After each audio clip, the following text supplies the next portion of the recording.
Student, welcome to online class. Today we will continue your chapter number 8 of civics rural livelihood. इस chapter में हमने पहली video में पढ़ा कि इस चैप्टर में हम क्या क्या पढ़ने हैं कि जो गांव के लोग हैं वह अपनी आजीविका किस तरह से कमाते हैं, क्या क्या काम करते हैं। इसमें हमने कलपट्टू गांव के बारे में पढ़ा कि वहाँ पे क्या है। वहाँ पे वह गांव कहाँ है, तमिलनाडु के डिस्ट्रिक्ट में है और वह नदी मतलब कि कोस्टल एरिया है। वहाँ समुंदर के पास है यह गांव, नदी समुंदर के किनारे है या नदी के किनारे में बसा हुआ कोस्टल प्लेन है ये। और यहाँ पर अलग अलग टाइप के धोबी वगैरह सब कुछ शॉप है अलग अलग। एक बाजार सा है, छोटी सी कॉलोनी। और यहाँ का जो सामान है, प्रोडक्शन है जो ये लोग किसान खेती में उगाते हैं, यह बाहर के शहर पास के ही टाउन में शहर है जो एक छोटा सा, वहाँ बेचा जाता है। इसमें हमने एक तुलसी की कहानी पढ़ी कि तुलसी क्या है, एक पुअर फैमिली से बिलोंग करती है और उनके कई लोग ऐसे जिनके जो कि क्या है, तुलसी और उसके हस्बैंड क्या है किसी दूसरे किसान के पास काम करने जाते हैं और उनके पास काम करने का जो जॉब के टाइम होता है वह सिर्फ 4 से 5 महीने होता है। एक तो जब फसल बोने का टाइम होता है, ठीक है, सीडिंग करने का सही टाइम होता है, फिर बीविंग, और उसके बाद फिर उनके पास जब सिंचाई करने का, जब खेतों में सिंचाई करनी होती है तब वह जाते हैं। फिर जब उनको क्या काम होता है, जब खेतों से कटाई करनी है, निराई करनी, सिंचाई करनी और खेतों से कटाई करने का टाइम होता है, मतलब फसल पक जाती है, तो उस टाइम पे वहाँ के जो गरीब लोग हैं उनको जॉब मिलती है। ठीक है, अब हम इस चैप्टर में पढ़ेंगे शेखर की स्टोरी।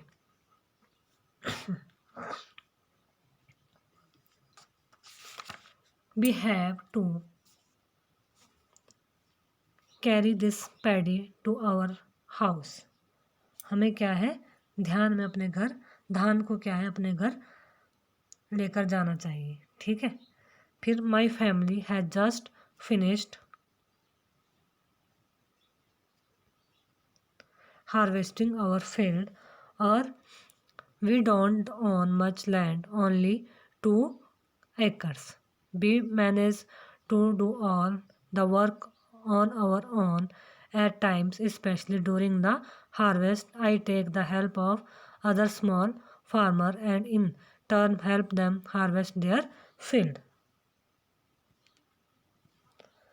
और तो क्या शेखर कहता है कि हमारे पास, मेरे परिवार ने अभी अभी फसल की कटाई, जो वह कहता है कि उनके शेखर की फैमिली ने अभी अभी फसल की कटाई पूरी की है और उनके पास 2 एकड़ ही ज़मीन है। हम अपने खेत का सारा काम वह खुद करते हैं और कई बार क्या होता है, उस समय कटाई के समय वह दूसरे जो छोटे छोटे किसान एक दूसरे की वह आपस में हेल्प करते हैं। और एक दिन जैसे किसी और एक का काट लिया, दूसरे दिन किसी और के वह कटाई, जिसके बदले में दोबारा जो उसके पड़ोस छोटे किसान है उसके यहाँ उसकी गेहूं की या धान की कटाई करने आता है। The trader gave me seeds and fertiliser as a loan, और जो व्यापारी है वो हमें क्या है, मुझे बीज और खाद उधार में दे देता है। ठीक है, to pay back this loan I have to sell my paddy to him at a somewhat lower price than what I would get in the market. और फिर क्या है, इसे चुकाने के लिए, जो लोन लेता है उसे चुकाने के लिए वह अपना सारा जो धान है वह किसको देता है, उस ट्रेडर को देता है और बाज़ार की कीमत से कम उसे बेचना पड़ता है। He has sent his agent to remind farmers who have taken loans that they will sell the paddy only to him. और व्यापारी जो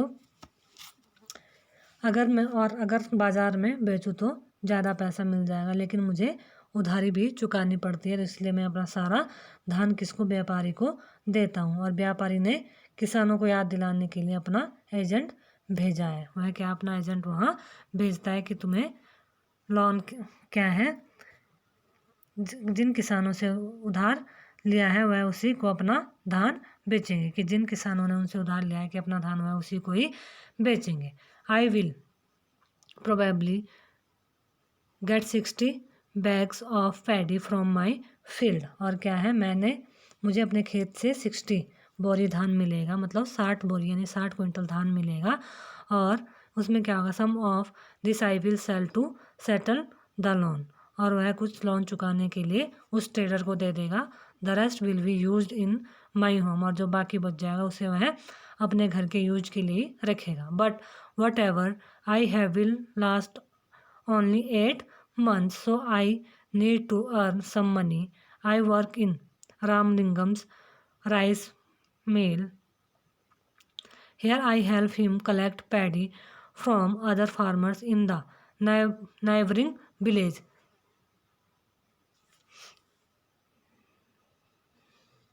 लेकिन लेकिन मेरे हिस्से में क्या है, जो आता है वह सिर्फ 8 महीने तक ही चल पाता है। मतलब जितना भी धान आता है उससे उसका 8 महीने तक ही गुजारा हो पाता है। इसलिए शेखर को क्या है, पैसा कमाने की नीड होती है, और इसके लिए मैं रामलिंगम की चावल की मिल में काम करता हूँ, और वहाँ से मैं अपने पड़ोसी गांव के किसानों से धान इकट्ठा करने में उनकी मदद करता हूँ।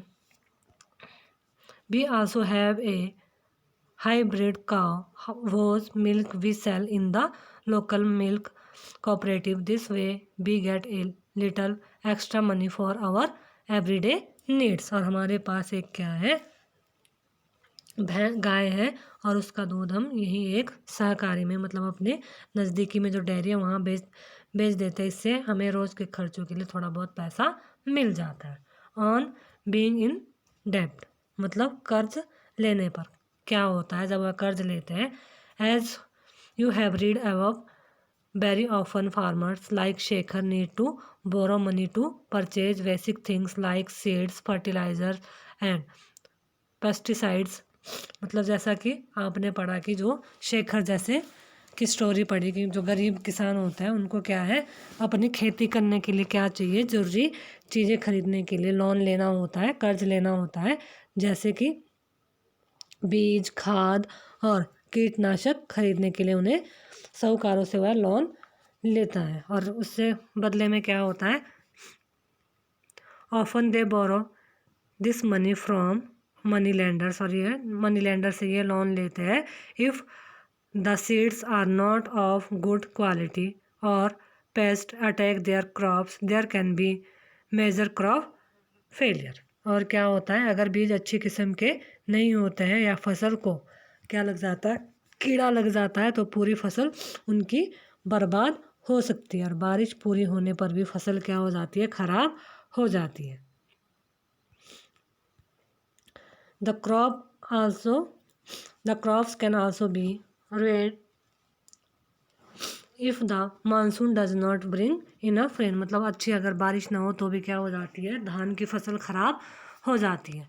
When this happens, farmers sometimes are unable to pay back their loans. और ऐसी सिचुएशन में अगर बारिश ना हो तो क्या है, वह ऐसी स्थिति में किसान जो फार्मर्स है, पीजेंट्स है, अपना लोन किस तरह से चुकाएं।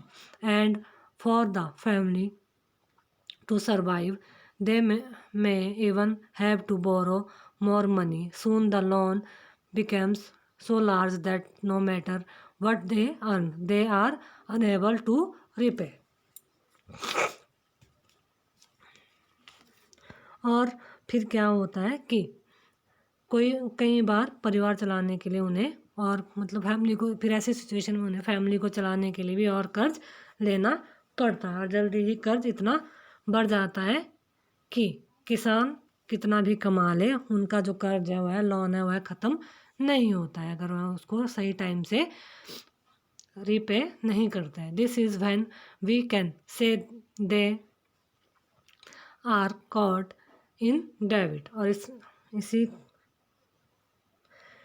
इस स्थिति में कहते हैं कि किसान कर्ज तले दब जाता है। In recent years this has become a major cause of distress among farmers. In some areas, this has also resulted in many farmers committing suicide. और इसका जो रिजल्ट है मैनी ईयर्स में क्या होता है कि इसके तले दब जाते हैं, और किसानों का यह है क्या बन जाता है, डिस्ट्रेस एमंग फार्मर का क्यों है, इससे क्या हो जाता है, परेशान हो जाता है, दुखी हो जाता है, क्यों है, कर्ज के नीचे दब गया और कैसे मतलब इनके लिए बहुत ज़्यादा प्रॉब्लम्स खड़ी हो जाती है कि वह अब अपने लोन को किस तरह से रिपे करेंगे। और ऐसी सिचुएशन में कई एनी जो पेजेंट्स है वो क्या करता है, सुसाइड कर लेता है। अब है क्या है इसमें, transplanted paddy growing in a few of Ramlingam 20 acres, a result of hard labor performed by agricultural workers like तुलसी, जो क्या है रामलिंगम की 20 एकड़ ज़मीन के एक हिस्से पर रोपी गई ये धान की फसल है, जिसमें कि तुलसी ने भी काम किया है, लाइक तुलसी जैसे वर्कर इसमें काम करता है। ठीक है, रामलिंगम एंड करुथमा, रामलिंगम और करुथमा क्या कहते हैं कि in addition to land, Ramlingam's family owns a rice mill and a shop selling seeds, pesticide, etc. और इसके अलावा खेत के अलावा क्या है, ज़मीन के अलावा जो रामलिंगम की फैमिली के पास क्या है, अपनी एक चावल की मिल है, राइस मिल है, और साथ में ही उनके पास शॉप है जहाँ पर वह सीड्स वगैरह सेल करते हैं और बीज व पेस्टिसाइड्स होता है, कीटनाशक जो कीड़े को पेस्टिसाइड्स वगैरह वहाँ पे बेचने के लिए उनके पास एक दुकान भी है। For the rice mill they used some of their own money and also borrowed from the government bank. जो इनकी राइस मिल है, चावल की मिल में उन्होंने क्या है कुछ अपना पैसा लगाया और थोड़ा पैसा उन्होंने बैंक से लोन लिया है। They buy paddy from within the village and from surrounding village. The rice that is produced in the mill is sold to traders in nearby town. This gives them a substantial income. और उन्होंने क्या है कि जो मिल का चावल आसपास के शहरों, जो ये इनकी मिल से जो चावल साफ होता है वह क्या है आसपास के जो टाउन से वहाँ सेल करता है, बेच देते हैं, और इससे इनकी अच्छी खासी क्या हो जाती है, इनकम हो जाती है।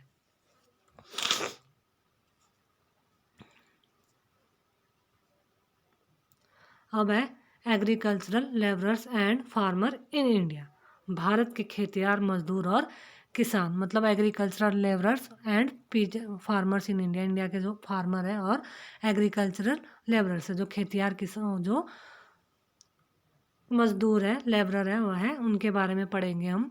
इन Kalpattu village there are agricultural labourers like Tulsi. Kalpattu village में क्या है, तुलसी की तरह बहुत सारे खेतियार मजदूर हैं, और and many small farmer like Shekhar and a few big farmer like Ramalingam. और शेखर की तरह छोटे छोटे फार्मर भी हैं और साथ में रामलिंगम के जैसे भी कुछ फार्मर हैं। In India nearly 2 out of every 5 rural families are agricultural labourer families. मतलब 5 में से भारत में प्रत्येक 5 ग्रामीण परिवारों में से, जो गांव के 5 परिवार से लगभग 2 फैमिली क्या है, एग्रीकल्चरल लेबरर फैमिली है। All of the them depend on the work they do on other people field to earn a living. Many of them are landless and other men on very small plots of land. इनमें से कुछ ऐसे हैं जो अपनी कमाई के लिए दूसरों के खेतों पर ही निर्भर रहते हैं, और इनमें से कुछ भूमिहीन है और कईयों के पास ज़मीन, मतलब किसी के पास ज़मीन है थोड़ी बहुत और किसी के पास ज़मीन के छोटे छोटे टुकड़े हैं और कईयों के पास ज़मीन ही नहीं है। अब इसमें ट्रेस फार्मिंग इन नागालैंड एक स्टोरी दी है, इसको हम बाद में रीड करेंगे, वो आप पढ़ लेना कि नागालैंड में ट्रेस फार्मिंग किस तरह की जाती है। In the case of small farmer like Shekhar their land is barely enough to meet their needs. इसमें क्या है, शेखर जैसे जो छोटे परिवार को ले ले तो उनकी नीड्स क्या है हिसाब से खेत बहुत ही छोटे पड़ते, उनकी ज़रूरतें उस उनके लैंड से पूरी नहीं होती है। In India 80% of farmer belong to this group, और इंडिया का 80% जो फार्मर है वो इसी ग्रुप से बिलोंग करता है, जिनके पास लैंड के थोड़े थोड़े टुकड़े हैं लेकिन उनसे उनकी जो नीड्स है वह पूरी नहीं हो पाती है। Only 20% of India's farmer like Ramalingam, और पूरे इंडिया में ओनली 20% फार्मर रामलिंगम की तरह है, जो क्या है अपने पास वह लेबरर लगाते हैं और अपना काम करवाते हैं, यानी कि बड़े किसान हैं। These large farmer cultivate most of the land in the village, और यह लोग बड़े बड़े ये जो बड़े बड़े किसान हैं यह विलेज में अपने कल्टीवेशन का काम करते हैं। A large part of their produce is sold in the market, और यह लोग क्या करते हैं, इनका बड़ा सा भाग प्रोड्यूस जो होता है इसे मार्केट में बेच देते हैं। Many of them have started other business such as shop, money lending, trading, small factories etcetera, और क्या है, और जो कई बड़े बड़े किसान हैं वह क्या है इसके साथ साथ कल्टीवेशन के साथ साथ इन्होंने अपने और भी कई काम खोले हैं, जैसे किसी ने शॉप्स खोली है, किसी ने मनी लैंड सूद मतलब ब्याज पर पैसा देना व्यापारी का काम शुरू किया है, और समाल जो फैक्ट्रियाँ छोटी छोटी फैक्ट्रियाँ चलाना इत्यादि। जैसे रामलिंगम की वो राइस मिल है उसमें भी वर्कर की नीड होती है। ठीक है, अब क्या है, we have looked at farming in Kalpattu, अब हमने कलपत्तू में होने वाली खेती के बारे में पढ़ा, हमने पढ़ा कि वहाँ कैसे खेती होती है। ठीक है, apart from farming many people in rural areas depend upon collection from the forest, animal husbandry, dairy produce, fishing etcetera. इसमें क्या है, यहाँ पे लोग रूरल जो एरिया में डिपेंड करते हैं किस पे, ज़्यादातर फॉरेस्ट से लकड़ियाँ इकट्ठा करते हैं, एनिमल्स को पालते हैं, अपना डेयरी है डेयरी खोली हुई है, और फिशिंग मछली उत्पादन का काम करते हैं।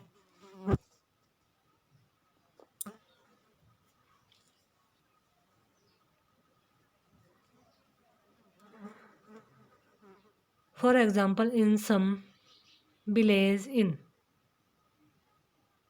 Central India, both farming and collection from the forest are important source of livelihood, और एग्जाम्पल के लिए मध्य इंडिया क्या है, सेंट्रल इंडिया का कुछ गाँव में खेती और जंगल की जो जंगल से प्रोड्यूस होता है उसके ऊपर ही इनका जीवन निर्वाह काम, इसके इम्पोर्टेंट सोर्स होते हैं इनकम के।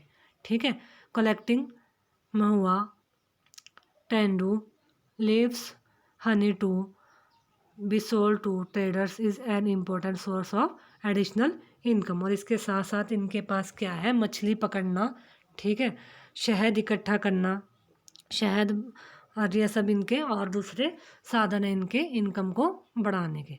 Similarly selling milk to the village cooperative society और taking milk to the nearby town में भी the main source of livelihood from some families, और सम फैमिलीज का क्या है, इसी तरह क्या है इनका दूध बेचने का काम करता है, जो कईयों क्या है वहीं गांव की जो छोटी मोटी डेयरियाँ वहाँ बेचते हैं, और कुछ क्या है पास के शहर में ही उसे दूध बेचा जाता है, और इसके ऊपर ही उनका जीवन निर्वाह इनकम का सोर्स उनकी फैमिली का होता है। In the coastal area we find fishing village, और हमारे जो कोस्टल एरिया है यानी कि तटीय इलाके हैं जो नदी के आसपास या समुंदर के आसपास है, वहाँ फिशिंग विलेज है, मतलब जो क्या करते हैं मछली पकड़ने में लगे हुए हैं। Let us find out more about the lives of a fishing family by reading about Aruna and Parivelan who live in Padupet a village close to Kalpattu. इसके बाद हम नेक्स्ट वीडियो में हम अगली कहानी पढ़ेंगे अरुणा की, और किसकी पढ़ेंगे, पारिवेलन के जीवन के बारे में पढ़कर मछली पकड़ने वाले जो वहाँ पे जो फिश कल्टीवेशन करते हैं उनकी स्टोरी पढ़ेंगे, और यह भी क्या है कलपत्तू के नज़दीकी एक गांव है। इसमें हमने अभी जो फार्मर्स थे उनके बारे में पढ़ा कि किस तरह से कलपत्तू के विलेज में कल्टीवेशन की जाती है, लोग कैसे काम करते हैं, कुछ वहाँ पे विलेज में क्या है, फ्यू